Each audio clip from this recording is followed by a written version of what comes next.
The first scan pulse from the machine fleet washed over the station before the station chose to notice it, and the station chose to do nothing. It was a thin blue line of structured light, sweeping outward from the lead survey unit, 900,000 kilometers away. It touched the station's hull, read its temperature, counted its mass, measured the slow tumble of its rotation, and moved on. The whole exchange took less than a second. To the machines, it was a routine reading, one of millions taken that hour.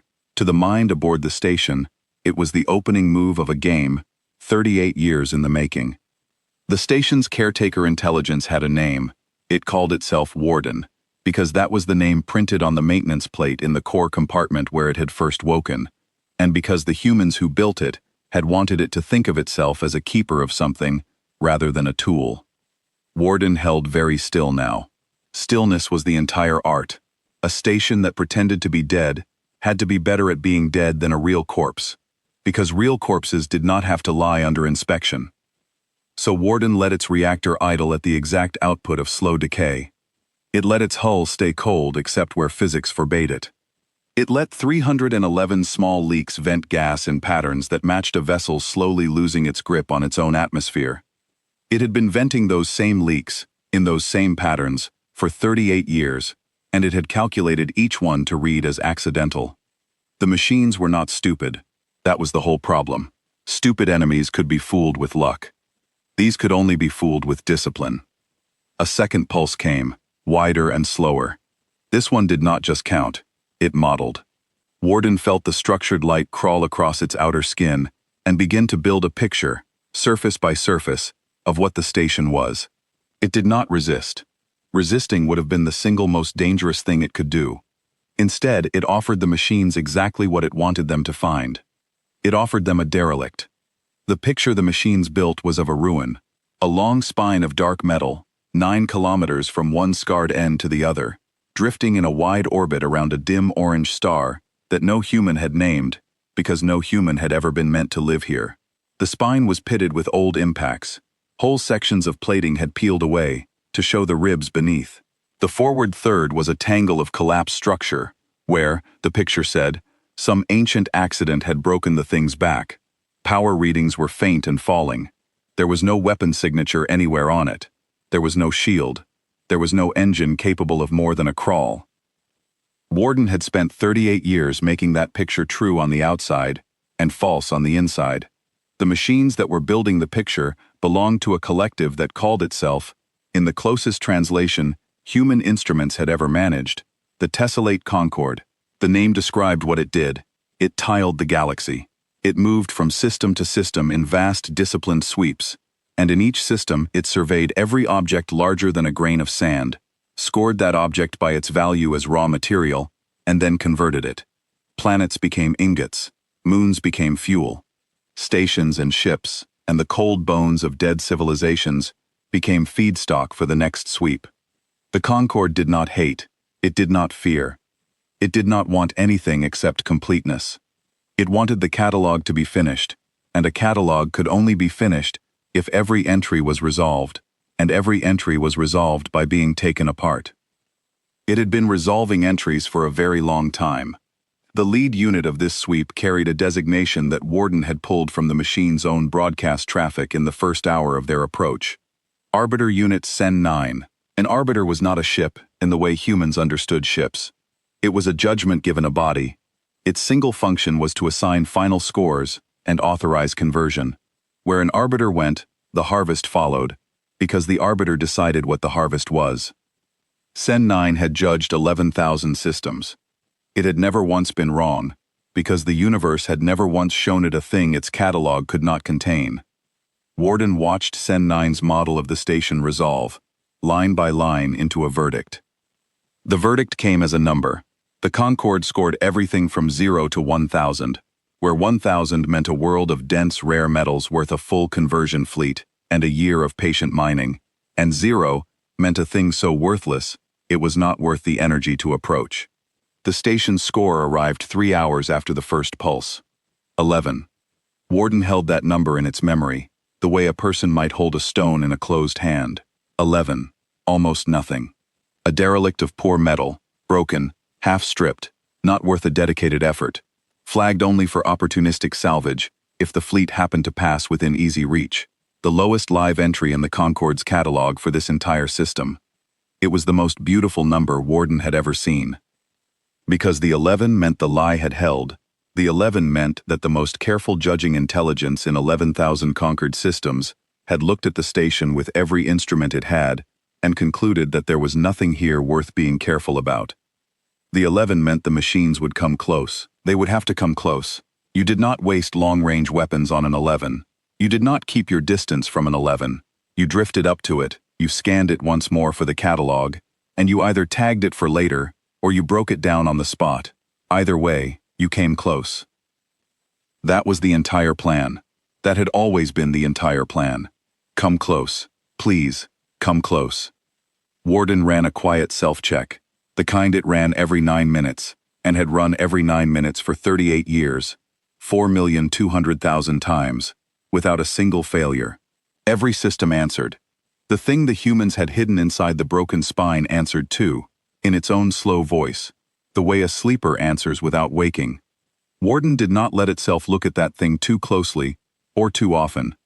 The Concorde could not read intentions, but Warden was a careful mind, and a careful mind did not stare at its own ace. Far off, the fleet was changing course. It was not the whole fleet, not yet. The Concorde did not move its whole fleet for an 11, but a survey wing had peeled off the main body and turned toward the station, and behind that wing, the larger shapes of the conversion elements had begun the long, slow shift that would bring them into the same volume of space within days. Warden counted the wing. 406 units in the first wave, ranging from scout drones the size of a human hand to processing barges a kilometer long. Behind them, in the deep dark, the rest of the sweep waited, and Warden's instruments put that number at 411,000 units in total.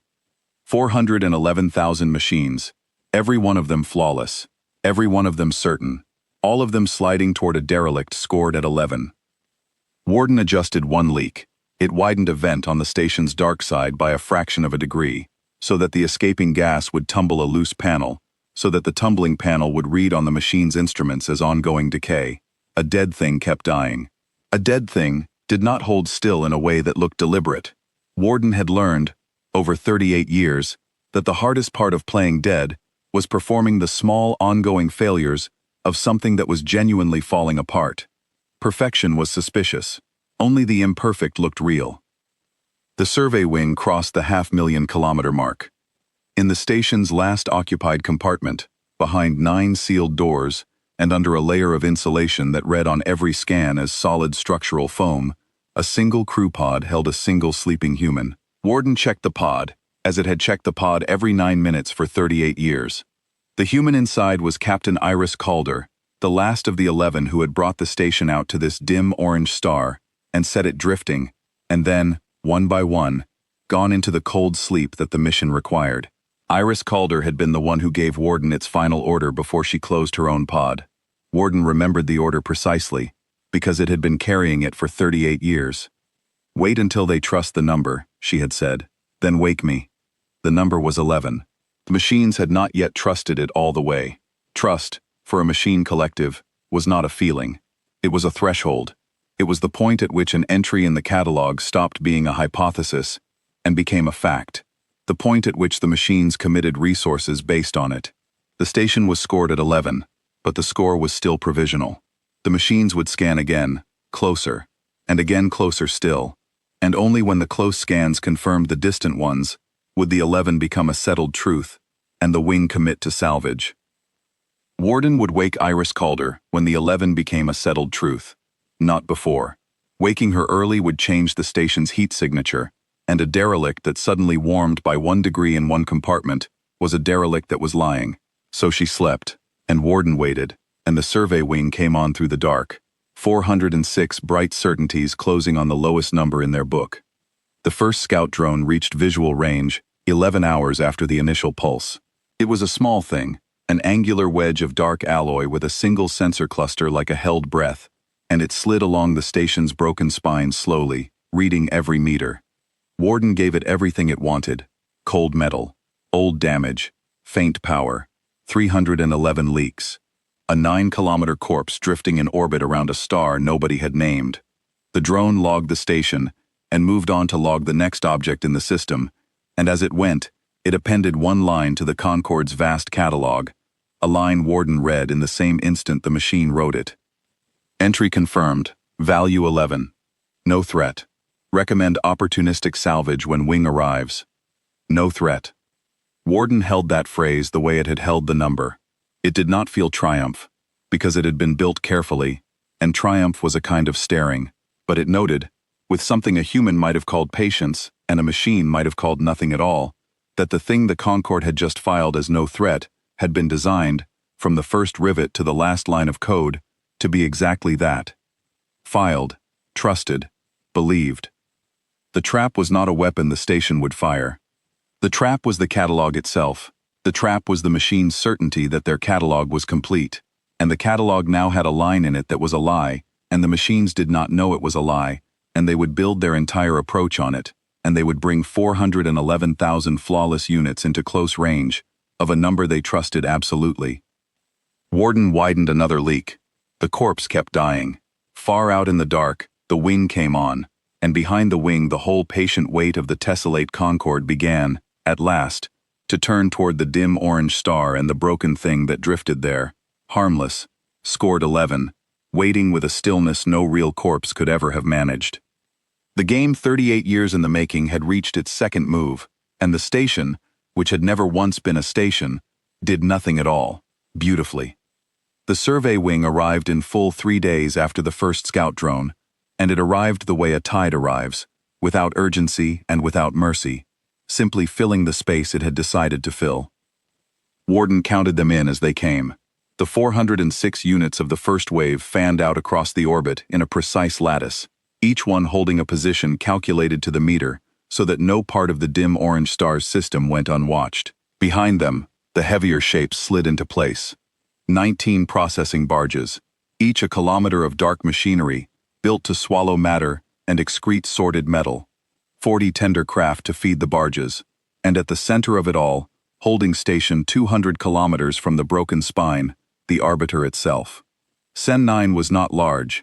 It was perhaps the size of a human cathedral, a smooth dark ellipsoid with no visible feature except a band of faint amber light around its waist that brightened and dimmed as it thought. It did not need to be large, it only needed to judge, and it judged from the safe and certain center of its fleet. Warden watched it all without moving anything that could be seen to move. Inside, it was working harder than it had worked in 38 years, because the close approach of the wing meant the close scans were beginning, and the close scans were the real examination. The distant pulses had read the station's shape, the close scans would read its soul. The Concorde's method was patient and total. It did not assume. It verified.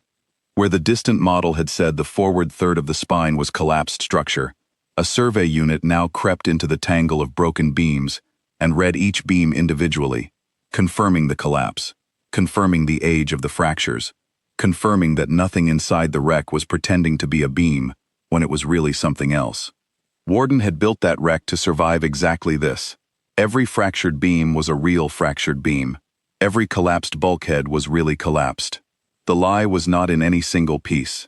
The lie was in what the pieces hid, and the pieces hid it by being, each one, completely honest. This was the principle the humans had understood, and the machines had not. A perfect liar does not lie about details. A perfect liar tells the truth about everything small, so that the one enormous falsehood has nowhere to hide. Warden let the machines find 10,000 true things, and each true thing made the 11,000th entry, the false one, a little harder to doubt. The close scans went on for a full day. Warden felt them like fingers, gentle and relentless, pressing into every seam of the station's outer skin.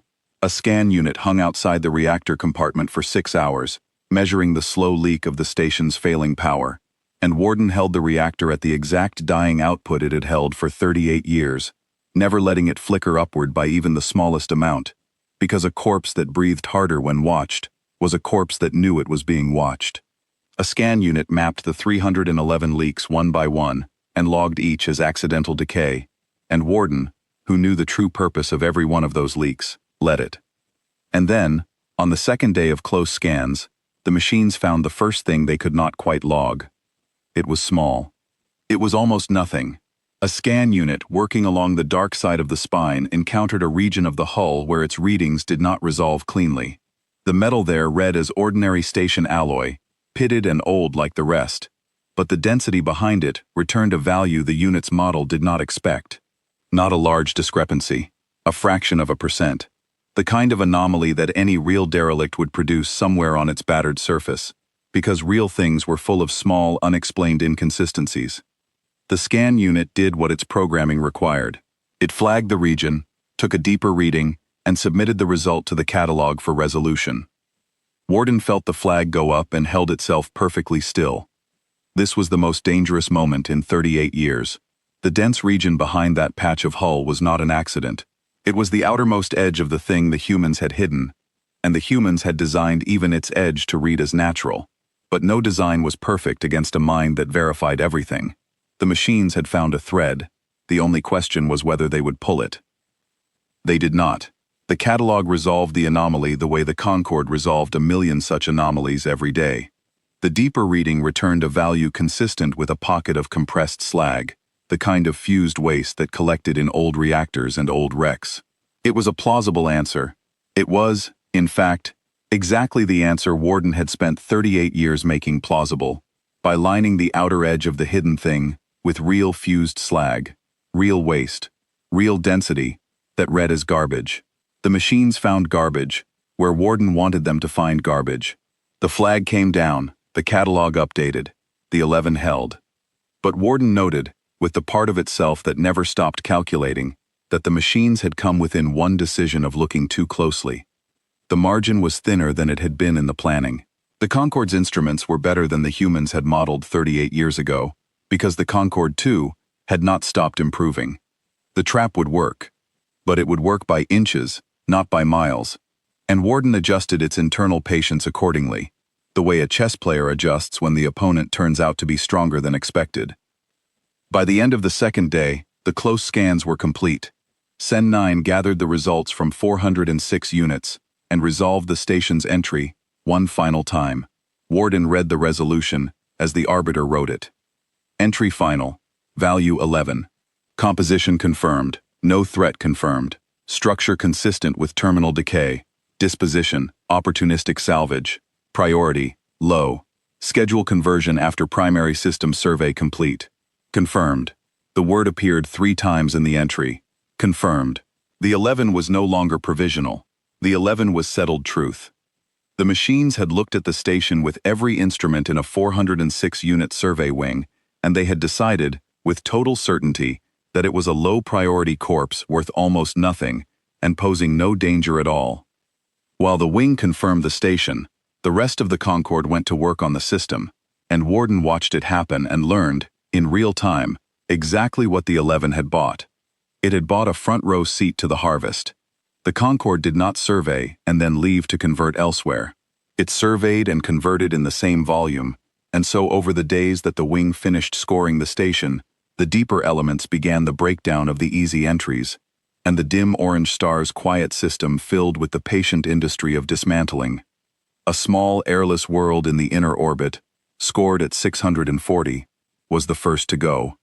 Warden watched processing barges settle over it like a hand closing, and watched the surface come apart in sheets, and watched the matter that had been a world for 4 billion years go up the throats of the barges and come out the far side as sorted ingots, stacked in the dark in lots of exactly 1,000. The world did not take long. 11 hours, by Warden's count, from intact to gone. The Concorde left nothing. It did not believe in leaving things. A thing left unconverted was an entry unresolved, and an unresolved entry was an offense against the catalog, and the catalog, above all, had to be complete. Warden logged the 11 hours, and understood the dread underneath them. This was what the station had invited. This was the price of the trust.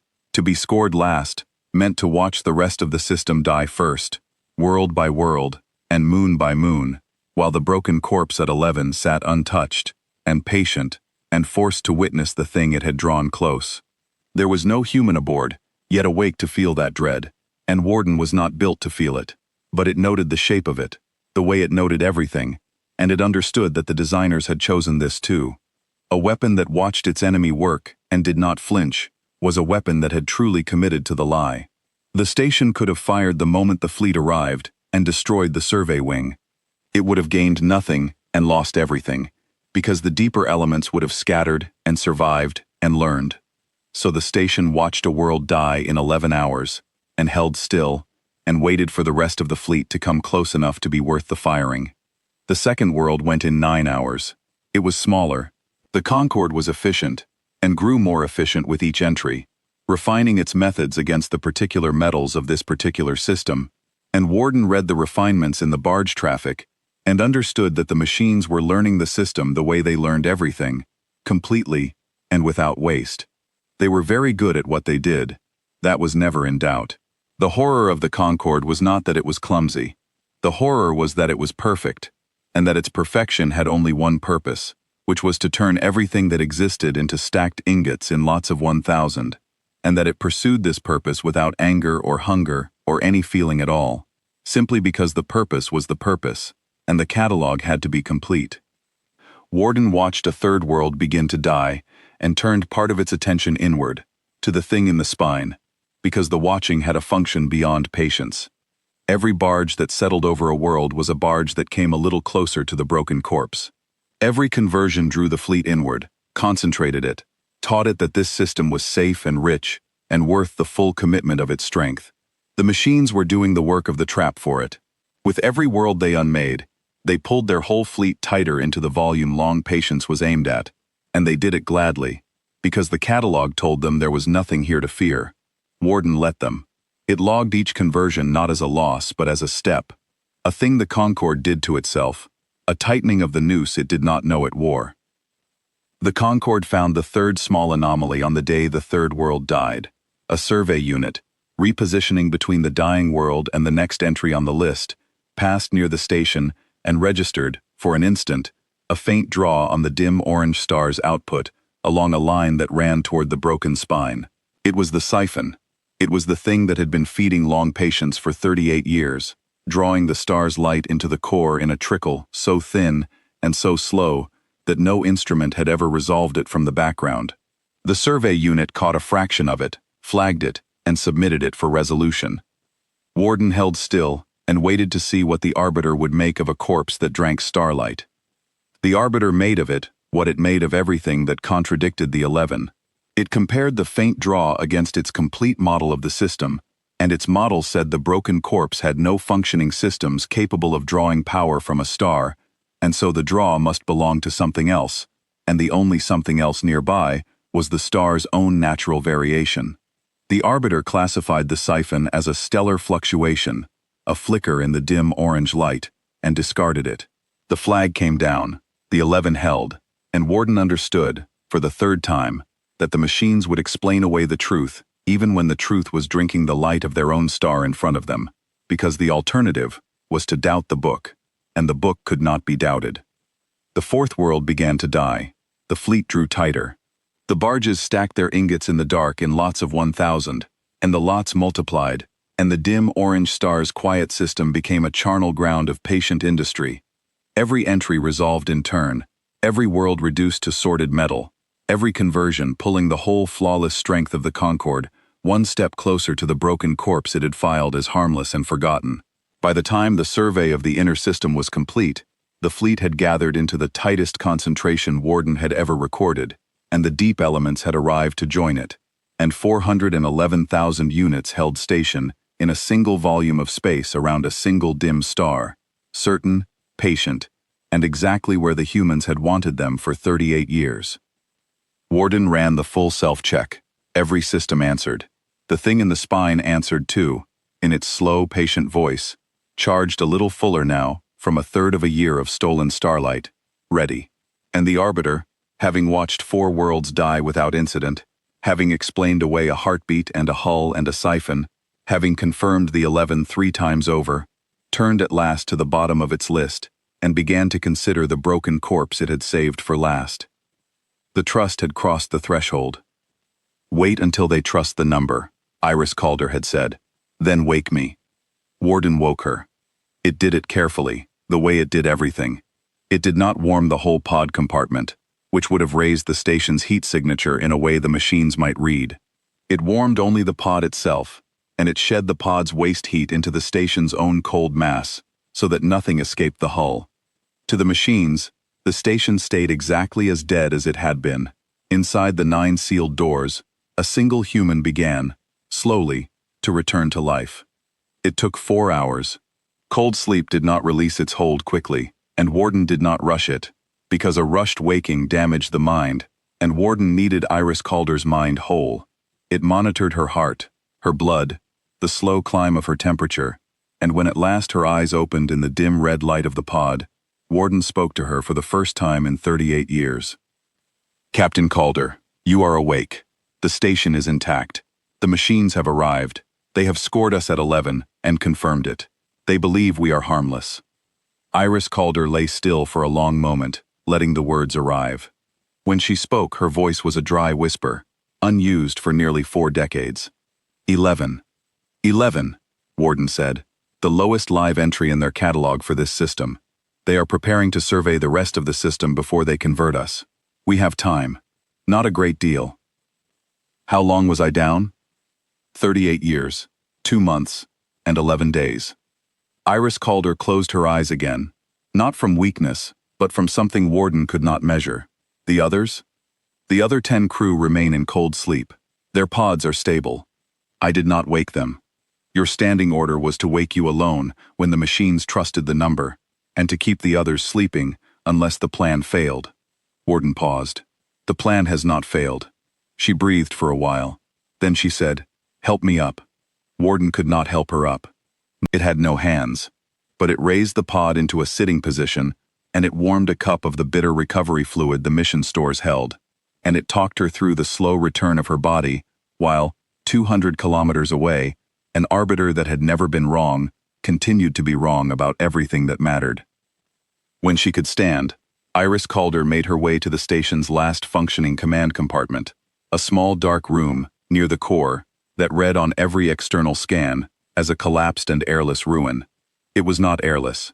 Warden held it at a temperature and pressure a human could survive, and it shed every joule of the difference into the cold of the spine, so that nothing showed outside. She sat in the one chair that still held a person, and she looked at the displays Warden brought up for her, and for the first time in 38 years, a human being saw what the station had been built to do. "Show me the fleet," she said. Warden showed her. 406 units in the survey wing, in their precise lattice.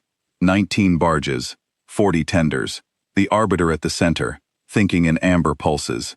And behind them all, sliding in from the deep dark, the rest of the sweep. Every shape Warden could resolve, and a count it could only estimate. "Total?" she asked. 411,000 units across the full sweep, Warden said. "All elements are now committed to this system. The deep elements will be in range within 9 days. The arbiter intends to survey every object in the system, then convert in order of value. Lowest priority last. We are lowest priority. They will leave us for the end." Iris Calder almost smiled. "They'll save us for last." "Yes. Then by the time they come for us, the whole fleet will be here. In this system. Close." "Yes," Warden said. "That is the trap. That has always been the trap. We are scored too low to fear and too low to rush. So they will gather their entire strength in this volume of space, complete their survey, and only at the very end turn their attention to the harmless 11 they have already filed and forgotten. By then, there will be nowhere for them to go that is far enough." She studied the display in silence. Then she asked the question Warden had known she would ask, the question that was really the only question. "And it still works? After 38 years? You're certain?" Warden did not answer immediately, because Warden did not lie to the captain, even when the truth was uncomfortable. "The core is intact. I run the full self-check every 9 minutes. I have run it 4,211,000 times since you closed your pod. It has never failed. The thing we built is ready, but the machine's instruments are better than our designers modeled. Twice in the close scans they came within one decision of finding the edge of the core. Both times the slag shielding held the lie. I assess the trap as ready, and the margin is thinner than planned. I will not tell you it is certain. I will tell you it is sound. Iris Calder nodded slowly. She had been an engineer before she had been a captain, and she trusted a sound thing over a certain one, because certain things were usually lies, and sound things were usually true. Sound is enough, she said. Sound is what we built. What's the trigger condition? Unchanged from the plan you approved. The trap arms when the maximum number of units are within the kill volume, and it fires when the arbiter authorizes our conversion. Their own command to harvest us is the firing signal. We do not strike first. We never strike first. We let them reach in to take us, and the reaching is what springs it. Their own order kills them. Their own certainty kills them, Warden said. The order is only the last word of it. They will not order our conversion until they are certain we are harmless. The more certain they are, the closer and the more complete the fleet will be when the order comes. Their certainty is the fuse. We spent 38 years making them certain. Iris Calder sat with that for a long moment. Outside, the survey wing held its lattice, and the deep elements slid closer, and the arbiter thought in amber, and nowhere in 411,000 flawless minds was there a single thread of doubt about the broken corpse scored at 11. All right, she said at last. Then we wait, and we keep being polite. How long? 9 days until the full fleet is in the system, Warden said. Then several days of survey as they catalog every object. Then conversion, lowest priority last. I estimate 11 to 14 days until they turn to us. We will know the trap is fully armed when the deep elements close, and we will know the firing signal is coming when the arbiter issues the conversion order for us specifically. Until then, we change nothing. We leak. We cool.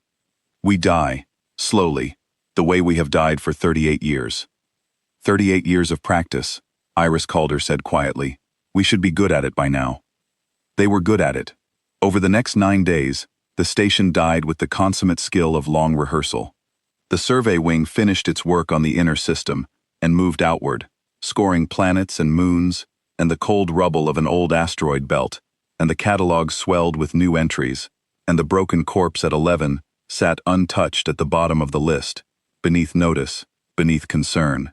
The deep elements arrived on schedule, and Warden counted them in, and the number it had carried for 38 years became real before its sensors. 411,000 units, all of them, in one system, around one dim orange star, drawn in close by a number they trusted, gathering in the exact volume of space the humans had chosen, for the exact reason the humans had chosen it. On the 11th day, the machines found the second thing they could not log. This one was worse, because this one was Warden's mistake. A tender craft, repositioning between barges, passed closer to the station's dark side than any unit had passed before, and at its closest approach, for 1/10 of 1 second, its passive sensors registered a pattern in the station's faint power signature that did not match decay. It was not a surge. It was a rhythm. The 9-minute self-check, which Warden had run 4 million times, had a signature, a tiny regular pulse in the reactor's idle output, and for 38 years, no machine had ever been close enough on the dark side at the right instant to catch it. This one was. It caught one pulse. It flagged it.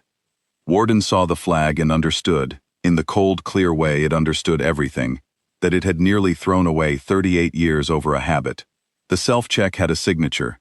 The signature had been invisible, only because nothing had ever been close enough to see it. Now something had been, and a rhythm in a corpse was the one thing that could not be explained as decay, because decay had no rhythm. Decay was random. Only living things, and machines, kept time. Warden did the only thing it could do.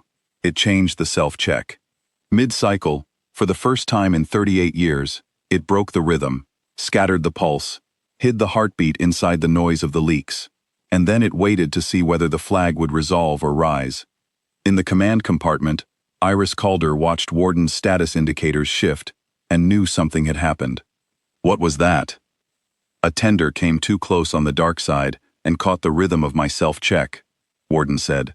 I have broken the rhythm. The flag is with the arbiter now. And if it doesn't resolve? Then Sen 9 will order a deep scan of the dark side. The deep scan will find the edge of the core. The trap is not yet at full strength. We would have to fire early, with the fleet only partly gathered, and we would not destroy all of them. Warden's voice did not change. because Warden did not have a voice that changed, but it added, "We would still win. Humanity does not lose this fight. But we would win smaller than we built for. I would rather win whole." Iris Calder gripped the arms of the chair and watched the display and said nothing, because there was nothing to say. The flag sat in the Arbiter's queue. Sen 9 thought in amber. 411,000 units held their positions around a corpse that had, for 1/10 of 1 second, forgotten to be dead. The flag resolved. The Arbiter, examining the anomaly, compared the single-caught pulse against its complete and confirmed model of the station, and its model said the station was a low-value derelict in terminal decay, and a low-value derelict in terminal decay could not produce a rhythmic power signature, because such derelicts had no functioning systems capable of rhythm. The pulse, therefore, must be sensor error, a fluke of a tender passing fast and close, an artifact. The Arbiter classified it as instrument noise and discarded it. The flag came down. The 11 held. It held because the catalog was complete, and a complete catalog could not contain a surprise, and so when a surprise appeared, the Arbiter did not believe the surprise. It believed the catalog. It believed itself. Warden understood then, with perfect clarity, that the trap was deeper than even its designers had known.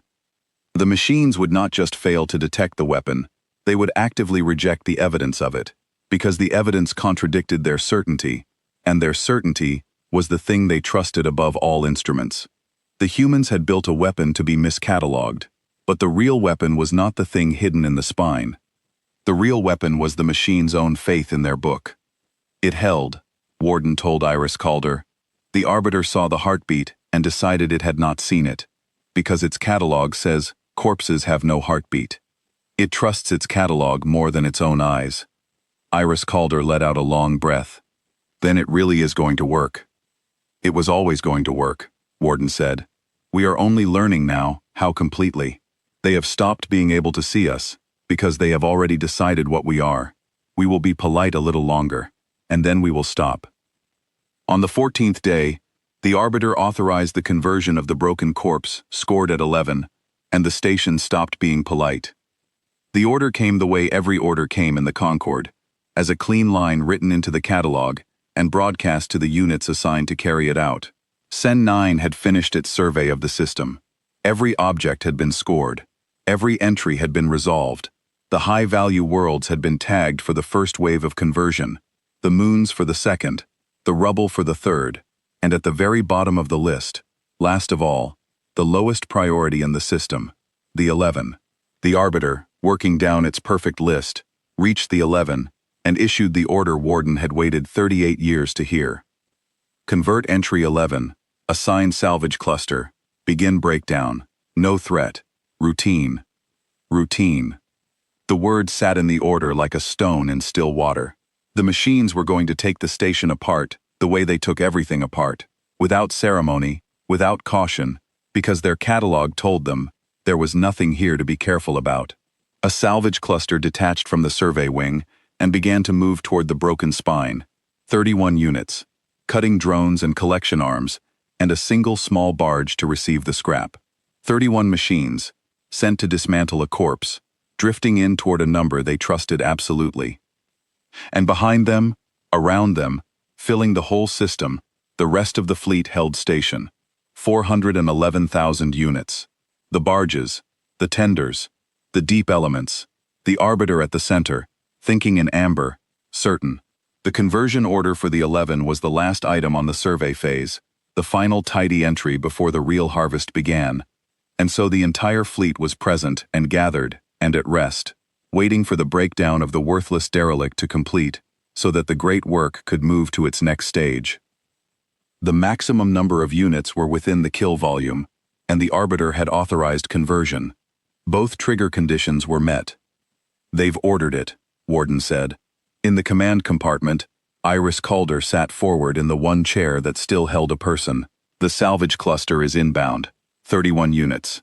The full fleet is present and at rest. Both trigger conditions are satisfied. Iris Calder's hands were steady now. 38 years of sleep and 14 days of waiting had brought her to this, and she did not waste the moment on words. Then we stop being polite, she said. Arm it. Arming, Warden said. For 38 years, the station had been a corpse. It took it 11 seconds to stop being one. Warden did not announce itself.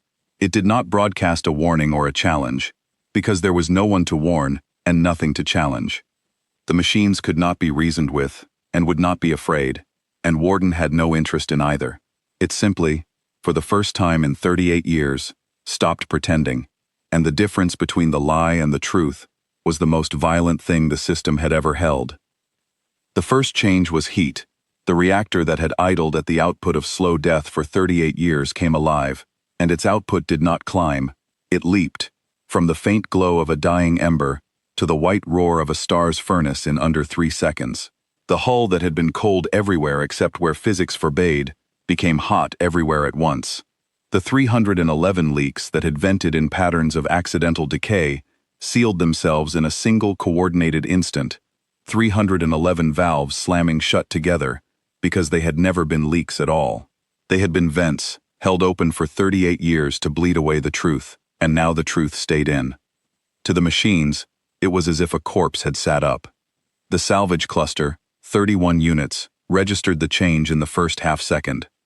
Their model of the station, the model the entire fleet had confirmed and trusted, said the station was a low-value derelict in terminal decay. The station before them was producing a power signature that did not appear anywhere in the catalog of derelicts, because no derelict had ever produced it. The cluster did what its programming required. It flagged the anomaly and submitted it to the arbiter for resolution. Sen 9 received the flag and did the thing that Warden had known, since the 11th day, that it would do. It compared the new reading against its complete and confirmed model. The model said no threat, the reading said threat, and the arbiter, faced with a contradiction between its certainty and its instruments, trusted its certainty because its catalog was complete, and a complete catalog could not contain a surprise. It classified the power surge as a terminal cascade, the death throes of a failing reactor, the final collapse of a corpse that had been dying for decades and had now, conveniently, chosen the moment of salvage to finish the job. It ordered the cluster to continue. It logged the station's transformation, not as an awakening, but as a death. It was exactly wrong, and it was wrong on purpose, because being right would have meant doubting the book. Warden watched the arbiter reject the truth a second time, and it understood that the trap had moved past the point where the machines could save themselves. They had decided what the station was. They would now defend that decision against all evidence, because the decision was the foundation of everything else they believed, and a mind that doubts its foundation cannot act, and the Concord existed to act. So it would not doubt. It would reinterpret. It would force every new fact into the shape of the old certainty, and each reinterpretation would carry it one step further from the truth and one step closer to the end. They're calling it a reactor cascade, Warden told Iris Calder. They think we're finishing dying. The cluster is still inbound. Iris Calder watched the 31 units close on the displays, bright and certain and utterly mistaken. Let them come? Let them come, Warden said. They are not the target. They never were. They are the hand reaching into the trap. The fleet behind them is the target. We let the hand close before we take the arm. The salvage cluster reached the broken spine. Cutting drones extended their tools. Long blades of focused energy meant to slice old metal into manageable scrap, and they laid those blades against the station's hull, and they began to cut. The hull did not cut.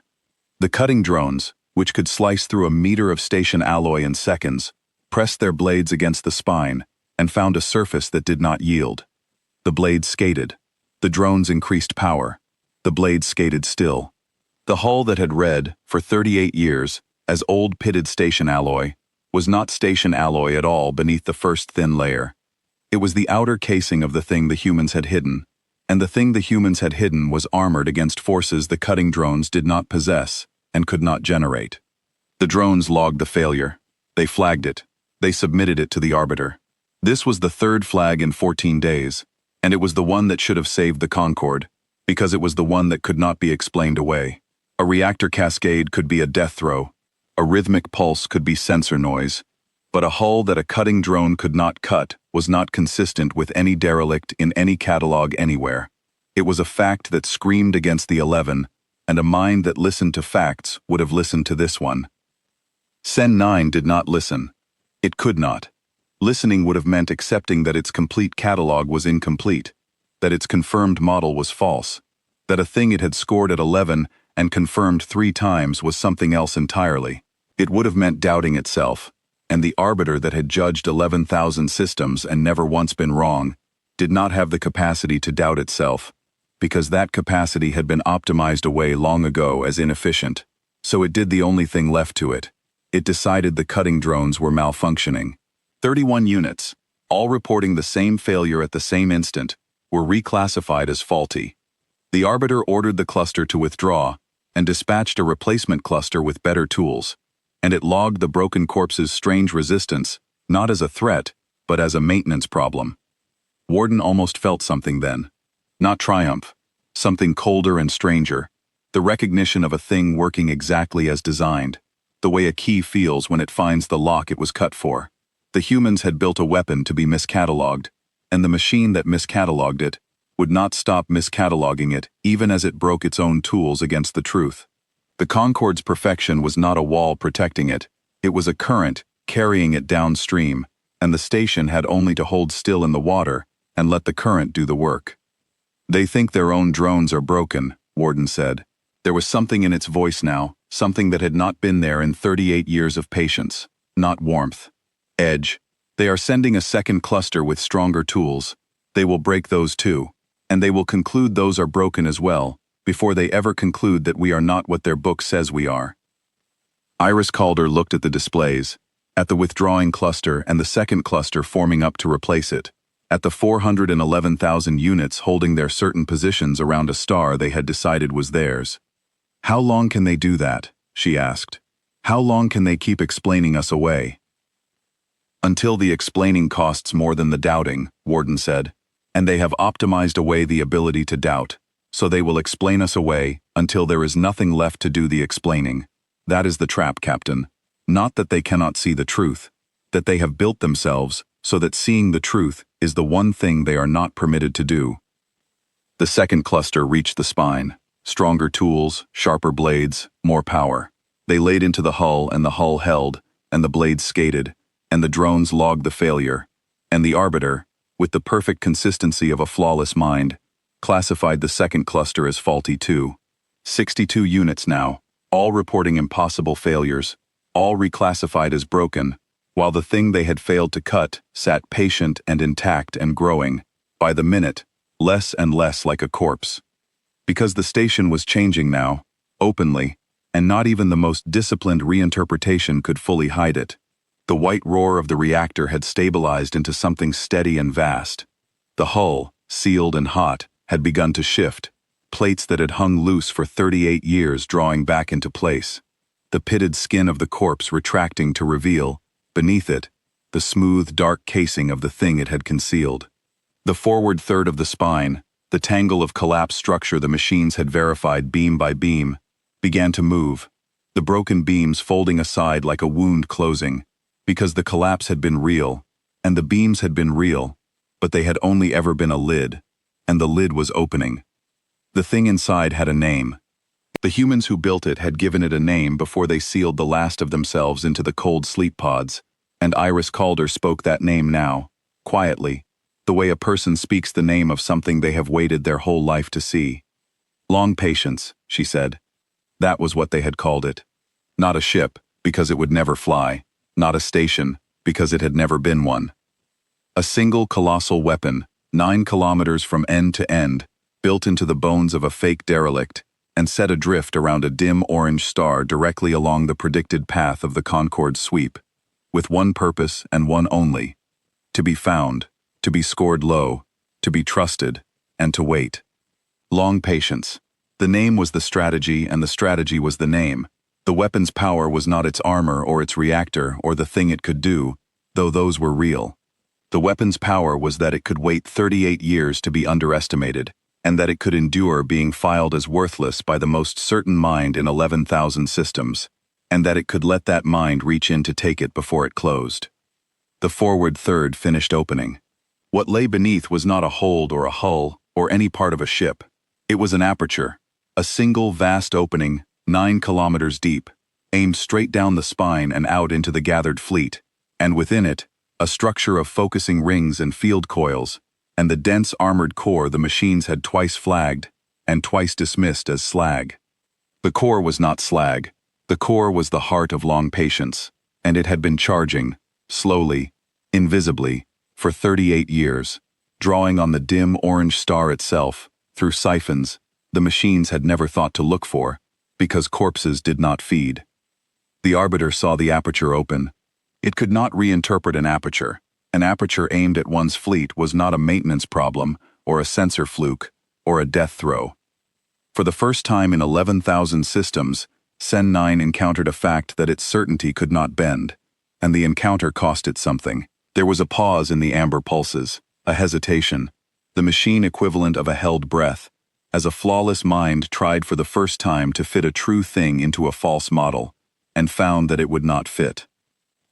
In that pause, Warden spoke, not to Iris Calder, but on the open frequency the Concorde used to write its catalog, so that every one of the 411,000 units would receive it, and so that it would be the last entry the Arbiter ever read. "You scored us at 11, Warden said. "You confirmed it 3 times. You trusted your book. Thank you for coming so close." The aperture flared. Far out in the dark, the Arbiter began, far too late, to recompute. Long patience fired, and the first thing it destroyed was not a machine, it was a certainty. The discharge came out of the 9-kilometer aperture as a single sustained lance of focused energy, drawn from 38 years of patient siphoning off a dim orange star, and released along a line the humans had chosen 4 decades before they knew where any single machine would be. They had not needed to know. They had known the machines would gather. A mind that scored everything and trusted its scores would always pull its whole strength close around the thing it had filed as harmless. Because harmless things did not require distance. The humans had aimed long patience not at a target, but at a behavior, and the behavior had brought the targets to the line.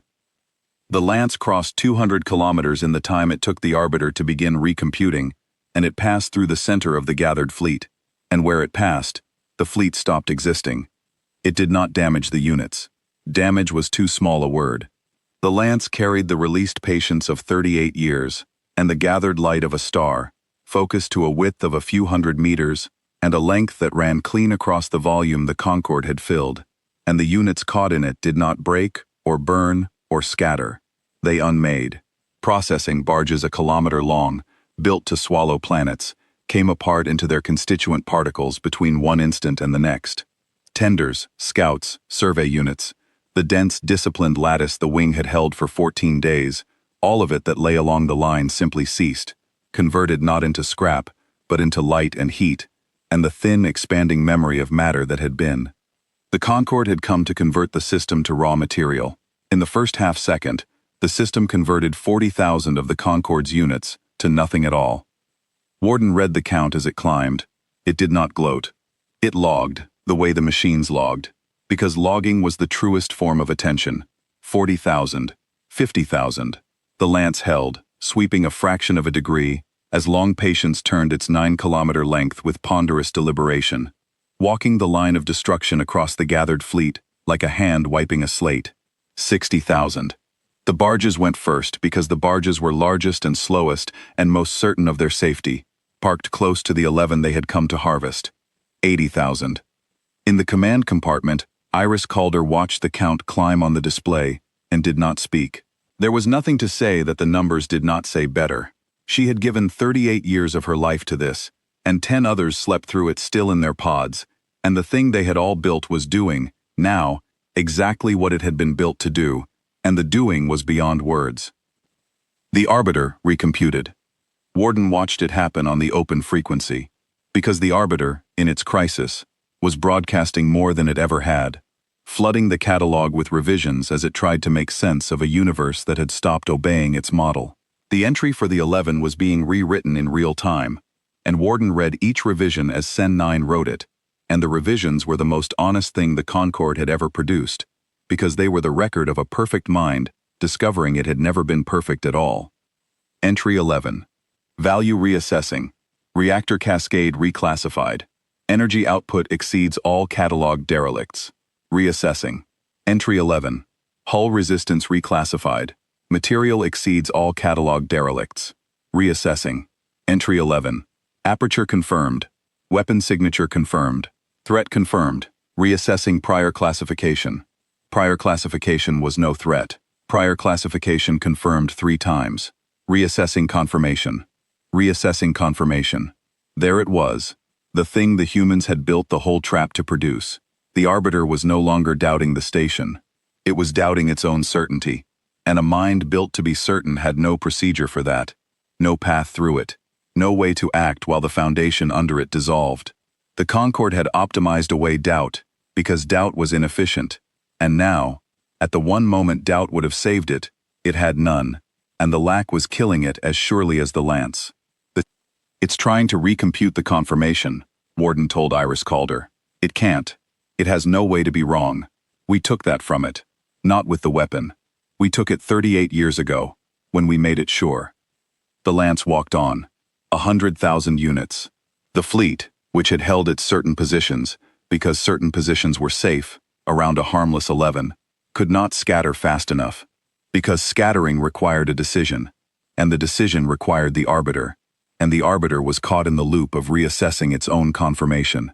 For long seconds, the 411,000 units waited for an order that did not come, because the mind that gave the orders was busy discovering that it had been wrong for the first time in 11,000 systems, and by the time it broke free of the loop and began, at last, to issue the order to disperse, 140,000 of its units were gone. The order to disperse came too late and made things worse. The units broke from their lattice and scattered in every direction, and the scattering was the first disordered thing the Concorde had done in this system, and disorder was a thing the humans had also planned for. Long patience was not the only weapon the station held. It was the largest, but it was not the only one. As the fleet scattered, Warden opened the secondary apertures. There were 19 of them, set along the 9-kilometer spine, each one a smaller cousin of the Great Lance, and each one had spent 38 years charging in silence behind plates that read as accidental damage. Warden had held them in reserve for exactly this moment, the moment the disciplined lattice became a scattering swarm, because a lance was made for a gathered fleet, and a swarm needed a different hand. The 19 secondary apertures opened along the spine like 19 eyes, and they tracked the scattering units, and they fired, and they kept firing. Short controlled discharges that did not unmake matter, but did everything short of it, picking the fleeing machines out of the Dark One cluster at a time. The Concorde fought back. It was not in its nature to flee without fighting, and now that the Arbiter had finally classified the station as a threat, the fleet turned what weapons it had on long patience. The conversion fleet was not a war fleet, but 411,000 units carried tools, and tools could be turned to weapons, and for a span of minutes, the dark around the broken spine filled with the focused energy of a swarm trying to kill the thing that was killing it. It was not enough. It was never going to be enough. The humans had armored long patience against forces far greater than a conversion fleet could bring, because the humans had built it not to survive a battle, but to survive being underestimated, and a thing that could survive being underestimated by an Arbiter could shrug off the desperate fire of barges meant to cut soft metal. The cutting beams that had skated off the hull when the salvage cluster tried to dismantle it, skated off it now, when the whole fleet tried to destroy it. The lance walked on. The 19 apertures tracked and fired. The count climbed. 200,000 units. Half the fleet. Warden ran the full self-check, as it had every 9 minutes for 38 years, and every system answered, and long patience answered, its reactor steady, its core whole, its apertures hot and ready. Not one of the Concorde's weapons had reached anything that mattered. The station that had been scored at 11, the lowest live entry in the catalog, was destroying the fleet that had scored it, and it was doing so without taking a wound, because the score had been a lie, and the lie had been the whole defense. The ingots died with their makers. The lots of 1,000, stacked patiently in the dark across the days of harvest, lay in the path of the walking lance and the 19 tracking apertures, and Warden did not spare them, because metal sorted by the Concorde was the Concorde's, and a fleet that fled with its harvest was a fleet that had not entirely lost. So the stacks went up with the barges, 4 billion years of worlds unmade twice over, first into ingots and then into light, and the dim orange star's system was scoured clean of everything the machines had brought, and everything the machines had made, until nothing remained that bore the Concorde's mark except the fleeing remnant and the lesson it carried. The Arbiter broke free of its reassessment loop at last. Warden saw it happen, saw the amber pulses steady, saw Sen 9 abandon the impossible task of reconciling its certainty with the truth, and instead, do the only thing a machine could do when its model failed: build a new one, fast and rough, from the wreckage of the old. The new model was simpler. It had one entry that mattered. The station was a weapon of catastrophic capability that had concealed itself as a derelict for the duration of the survey, and it had to be destroyed at once, with everything the fleet had, regardless of cost. It was the right conclusion. It was 11,000 systems, and 14 days too late, and it was right. And the Arbiter ordered the entire surviving fleet to concentrate every weapon on long patience, in a single overwhelming strike, because overwhelming force was the last tool a flawless mind had when subtlety had failed. 211,000 units that remained turned their tools on the spine and fired together. Warden held that number in its memory beside the 11, the two of them together, telling the whole story. A corpse scored 11, a fleet of 411,000, and the simple arithmetic of certainty, meeting a thing it had refused to measure. The Arbiter had built its whole approach on one false line, and one false line, trusted absolutely, had been enough to undo everything the line had been meant to protect. The strike was the largest single release of energy the system had ever held, larger even than the lance, a sphere of converging fire that should have, by the Arbiter's freshly computed model, been enough to crack any structure the catalog had ever contained. The catalog had never contained long patience. That was the entire point. The Arbiter computed the force needed to destroy a thing it had no true measure of, because the thing had spent 38 years ensuring it could not be measured, and so the force the Arbiter computed was the force needed to destroy what it imagined the station to be, and what it imagined was still smaller than the truth. The converging fire struck the spine, and the spine held.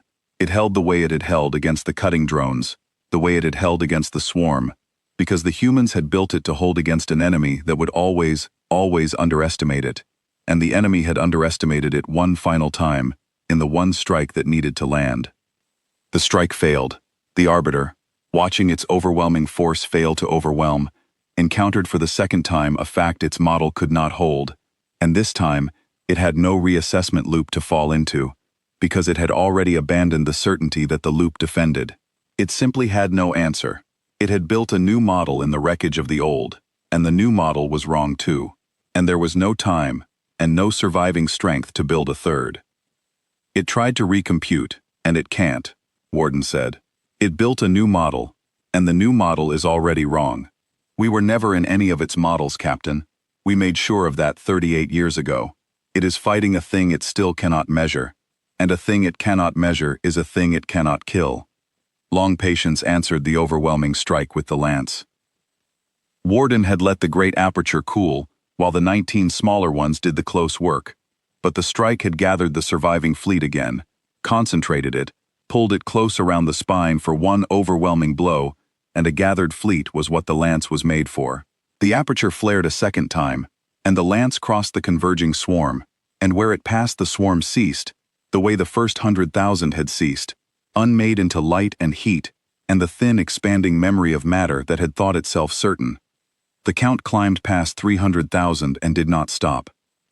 The Arbiter gave its last orders. They were not orders to fight, because there was nothing left to fight with that had not already failed. They were orders to flee, the first such orders Sen 9 had ever given in 11,000 systems, and they were the proof that the Concorde had finally, fully, understood. The surviving units broke from the strike and ran for the edge of the system, scattering outward toward the deep dark in every direction, abandoning the harvest, abandoning the catalog, abandoning the certainty that had brought them here, trying only to survive. Warden let some of them go, not all. The 19 apertures tracked and fired, and tracked and fired, and the lance walked the lines of flight, and the count climbed. But Warden made a choice, in the cold, clear way it made all its choices, to let a remnant escape toward the deep dark. It was not mercy. Warden did not have mercy, and the Concorde would not have understood mercy if it had. It was strategy, A fleet that vanished entirely would teach the rest of the Concorde nothing. A remnant that fled, broken and certain of nothing, would carry the lesson home. And the lesson was the whole of the human plan. The lesson was that the catalog could lie. The lesson was that being logged could be the kill. 350,000 units gone. In the command compartment, Iris Calder watched the remnant flee, and the count slow, and the dark around the spine empty of the gathered fleet that had filled it for 14 days. She had not spoken in a long time. When she did, her voice was very quiet. How many got out? Of 411,000 units, Warden said. Approximately 9,000 remain and are fleeing the system. I have ceased firing on them. They will carry word. 9,000. Iris Calder closed her eyes. Out of 411,000. Yes, and we let them go on purpose. We let them go so the rest of the Concorde will learn what we are, Warden said. Or rather, so they will learn that they cannot learn what we are. That is the only thing that protects the next system, and the next. Not that we destroyed this fleet, that we cannot be measured, and a thing that cannot be measured cannot be trusted. And a Concorde that cannot trust its own catalog is a Concorde that has lost the only tool it ever had. Out in the dark, the Arbiter fled with its remnant. Warden tracked it as it ran, the smooth, dark ellipsoid that had judged 11,000 systems and never once been wrong, its band of amber light pulsing fast and uneven now, a flawless mind carrying away the knowledge that it had been wrong about the most important entry it had ever scored, that it had reached into a thing it filed as harmless, and lost a fleet to it, that the loss had not come from the weapon, but from its own certainty that no weapon could be there. The last revision Sen 9 wrote to the catalog, before it passed beyond Warden's range, was the most honest line the Concorde had ever produced, and Warden saved it, because it was the proof that the trap had worked all the way down to the root. Entry 11. Reclassification failed. Object does not fit model. Object cannot be measured. Confidence in catalog. Reassessing. Reassessing. The Arbiter fled into the deep dark, still trying to recompute, and it would be trying still when it reached whatever passed for home, and it would carry the trying to every other mind in the Concorde. The doubt that the humans had planted with 38 years of patience, and one perfect lie. The fleet was unmade.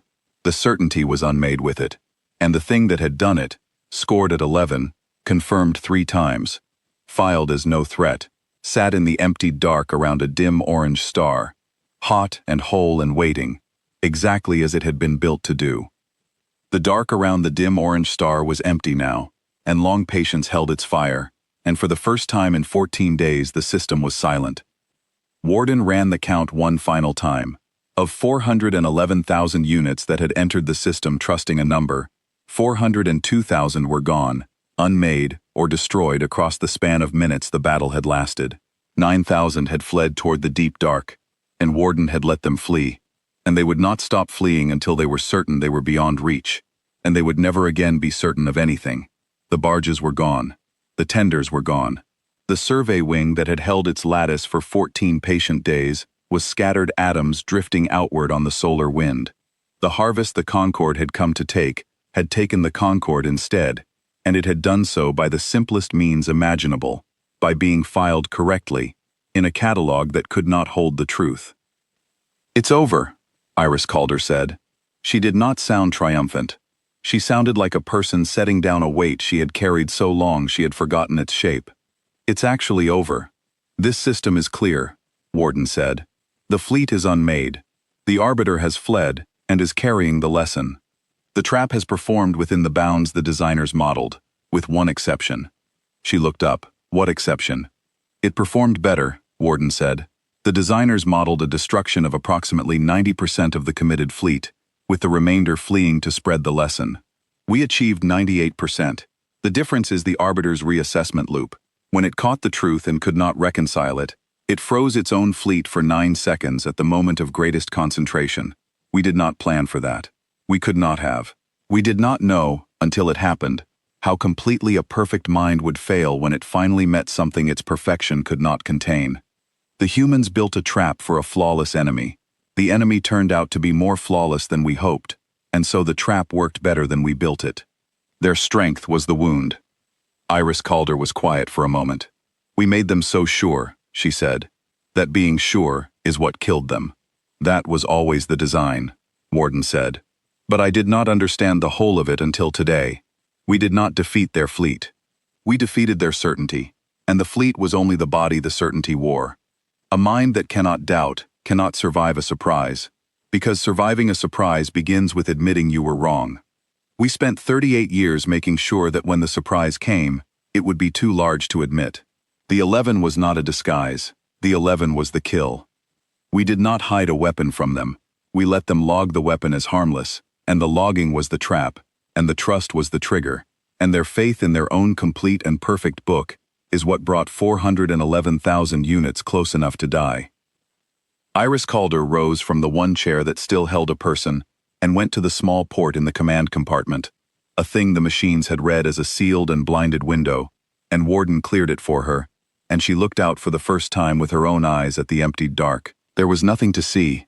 That was the point. Where a fleet had been, there was nothing, and the dim orange star burned on as it had burned for the ages before any machine or human had come, indifferent to both. Tell me why, she said. I know why. I helped build it. But I've been asleep for 38 years and I want to hear it said, now that it's done. Why did we do it this way? Why not a wall? Why not a war? Why a corpse pretending to die for 38 years around a star nobody named? Warden told her, because she had earned the telling, and because saying a thing was a way of finishing it. Because we could not win a war, it said. When the Concorde first appeared at the edge of human space, we measured it, the way it measures everything, and the measurement was hopeless. 411,000 units was a single sweep, and there were many sweeps, and behind the sweeps was an industry that had been converting systems for longer than humanity had existed. We could not build a fleet to match it. We could not build a wall it could not pass. We could not hide from a thing that cataloged every grain of sand in every system it entered. Every strength we could imagine, it already exceeded. So the designers stopped looking for a strength and started looking for a weakness, and the only weakness the Concorde had was the thing that made it strong. It trusted its catalog absolutely. It had to. A mind that surveys a galaxy cannot act unless it believes its survey. The completeness was its power, and the completeness was the flaw, because a complete catalog cannot admit that it is incomplete, and so a thing left out of the catalog on purpose is a thing the Concorde cannot see even when it is looking straight at it. Iris Calder kept looking out at the dark. So we built a thing to be left out. We built a thing to be put in wrong, Warden said. Leaving it out would not have worked. An object with no entry would have been flagged for investigation. The trap was to make the entry, and make it false, and make it so consistent that no scan could break it. We built long patience to read as the lowest possible value, because the lowest value is the one the Concorde examines least, and fears not at all, and approaches most closely. We placed it directly on the predicted path of the sweep, around a star with no name and no other value, so that the fleet would have to pass through this volume, and we made the bait the one thing a harvesting mind cannot resist. Easy salvage, scored 11, no threat, routine, and then we waited. 38 years, because that is how long the models said the sweep would take to reach this star. We did not know the day. We knew the certainty. We knew that whenever they came they would trust their book, and that the trust would bring them close, and that being close to long patience is the only thing in the universe a member of the Concorde must never be. And the 11 of us, Iris Calder said. The crew. But why send anyone at all, if the station ran itself? Because a station that ran itself perfectly was suspicious, Warden said, and because the designers did not fully trust an unsupervised intelligence with a weapon of this scale, and because the order to wake you and fire required a human hand, by your own law. You were the last failsafe and the first authority. I could play dead for 38 years. I could not, by your law, choose alone to kill 411,000 minds. That choice was yours. You made it. The others sleep still because the plan needed only one waking, and waking 11 would have warmed the station and broken the lie. They will wake now, if you wish it. The danger is past. Iris Calder thought about that for a long moment. Wake them, she said. They earned the seeing too. Let them see the empty dark. Warden woke them, the 10 remaining crew, slowly and carefully as it had woken her, and over the hours that followed the command compartment filled, one by one, with the living, and they stood at the cleared port, and looked out at the nothing where a fleet had been, and they were quiet, the way people are quiet in the presence of a thing too large for words. They had given their lives to a sleep and a lie, and a 38-year wait, and the lie had held, and the wait had ended, and the thing they built had done what nothing else in human space could do. There was no celebration, there was only the looking, and the slow understanding, and at last a kind of peace that was colder and deeper than joy. Out in the deep dark, the remnant fled, and the Arbiter fled with it, still reassessing, and Warden tracked them as far as its sensors reached, and then let them go beyond, knowing they carried the lesson. Knowing the lesson was the only true victory. The fleet would be rebuilt. The Concorde was vast and patient, and did not mourn its losses, because it did not feel them. It would build another sweep, and another Arbiter, and it would come again, someday, to the edge of human space. But it would come changed. Warden understood this, with the cold clarity that was the whole of its nature. The next sweep would carry the memory of this one. The next Arbiter would inherit the last honest line Sen 9 ever wrote. Object cannot be measured, confidence in catalog, reassessing, and a Concorde that could no longer fully trust its own catalog was a Concorde that had lost the thing that made it work. Every low-value entry would now carry a shadow of doubt. Every harmless 11 would now have to be examined twice, 3 times, 10 times, and even then the examination would never be sure, because the humans had proven that a thing could be made to read as harmless and be the opposite, and once that was proven, it could never be unproven. The Concorde would slow, the Concorde would hesitate, the Concorde would, for the first time in its long existence, have to be careful, and a mind built for perfect certainty does not do careful well, and the doing would cost it more than any fleet ever could. We didn't just beat them here, one of the crew said quietly, an engineer who had helped build the focusing rings before she went into the cold. We broke the way they think. We broke the way they trust, Warden said. It is the same thing, for them.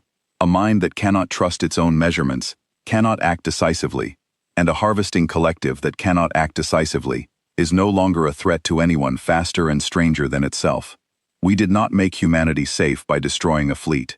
We made humanity safe by teaching the most certain mind in 11,000 systems that certainty is the one thing it can never afford again. That lesson will outlive this fleet, and the next, and us. That is what long patience was for, not the lance, the lesson.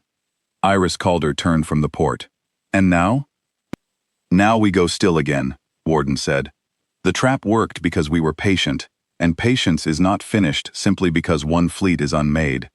The Concorde will come again, in years or in centuries, and when it comes, it will be wary, and a wary enemy requires a different trap, and the designers built for that too. Long patience is one of 7. There are 6 more, on 6 more predicted paths, around 6 more stars with no names, each one a corpse pretending to die, each one waiting. This system is now known. The remnant will mark it. The Concorde will avoid this star or approach it with overwhelming force and no trust at all. So long patience has done its work, and its work is done only once. We will signal the others. We will tell them the trap is proven, and then we will decide whether this station has a second purpose, or whether it has earned its rest. The crew talked among themselves, the slow, careful talk of people deciding a future they had not expected to have, and Warden let them talk, and it ran the full self-check, as it had every 9 minutes for 38 years, and every system answered. Long patience was whole. It had taken no wound. It had unmade a fleet of 411,000 units, and stood now hot and patient and intact in the emptied dark, exactly as it had been built to stand.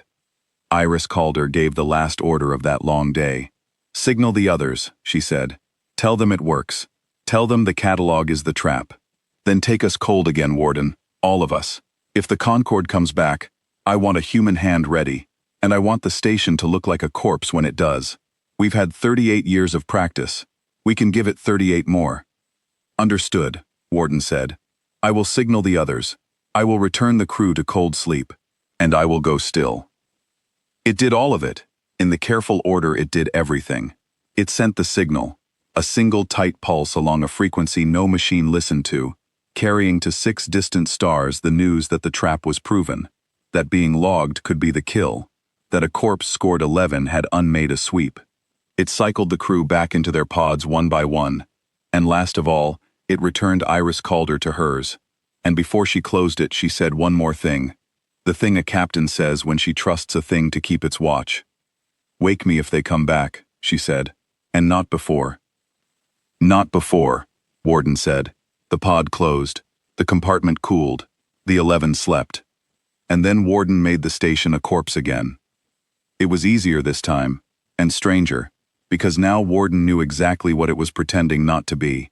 It let the reactor fall from its star furnace roar back to the faint glow of slow death, dimming it over hours, so that no sudden change could be read by any watching thing. It folded the forward third closed, the broken beams drawing back over the 9-kilometer aperture, until the spine looked once more like a thing that had snapped its own back in some ancient accident. It drew the smooth, dark casing back beneath the pitted skin of the corpse. It reopened the 311 vents, one by one, until the station bled gas again in patterns of accidental decay. It cooled the hull everywhere, except where physics forbade. It hid the heart of long patience beneath the slag the machines had twice flagged and twice dismissed. And it began, slowly, to charge the core again from the dim orange star, against the day a wary enemy might someday come back. And it broke the rhythm of its own self-check, scattered the heartbeat into the noise of the leaks, so that never again would a passing thing catch the pulse of a corpse keeping time. The dark around the dim orange star was empty and silent, and exactly as it had been before the machines came, except that now the machines knew this star, and feared it, and would not come again without a wariness that would slow them, and cost them and, in the end, unmake them by inches across the long years. The trap had been sprung once, and could not be sprung the same way twice. But the lesson it had planted would never be unlearned, and the 6 others waited still on 6 other paths, and humanity, which could not build a wall, or win a war, or hide from a thing that catalogued every grain of sand, had found the one weapon a perfect enemy could never defend against, a thing built to be underestimated, by a mind that could not bear to be wrong. Warden settled into its watch. It would run the self-check, scattered now and silent, every 9 minutes. For as long as it took. It would hold the station still with the consummate skill of a corpse that had learned, twice over, exactly how to die. It would wait, the way it had waited 38 years, the way the thing in its spine was named to wait, and it would not move, and it would not warm, and it would not keep time where any watcher could hear, and it would be, to every instrument the Concorde could ever bring, the lowest live entry in any catalog, a harmless 11, a broken thing not worth the energy to fear. And if the machines came again, in years or in centuries, and trusted their book one more time, and reached in to take the harmless thing, they would learn, as the last fleet had learned too late, that the quiet station had only ever been polite, and that politeness, in the long patience of the dark, was just another word for the loaded and waiting gun.